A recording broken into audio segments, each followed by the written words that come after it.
Egypt వాస్తవంగా Hamas తీవ్రవాదులతో చర్చలు జరుపుతోంది.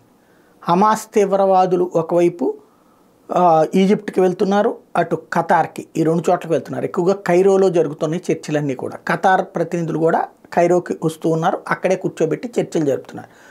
ఇప్పుడు ఆ ఈజిప్ట్కి సంబంధించినటువంటి ఈ చర్చల దగ్గరికి ఇజ్రాయెల్ నుండి కొంతమంది వెళ్తామంటున్నారు.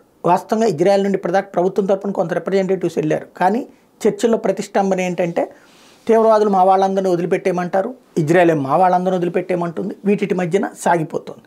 అలాంటి దశలో ఇప్పుడు రెడీ అవుతున్నారు. ఎవరయ్యా ఈ దఫా ఇజ్రాయెల్ నుంచి వెళ్తున్నటువంటి వాళ్ళు అంటే బంధువులు. ఎవరైతే హమాస్ చెరలో ఉన్నటువంటి 140 మంది ఉన్నారో ఆ 140 మందికి సంబంధించిన బంధువులు మా తరపున ఒక 5గురు వస్తాం, ఆ హమాస్ వాళ్ళతో మమ్మల్ని మాట్లాడనివ్వండి, వీళ్ళు అక్కడికి వెళ్ళి వాళ్ళని బ్రతిమలాడతారు. హమాస్ తీవ్రవాదులకు కావాల్సింది అదే.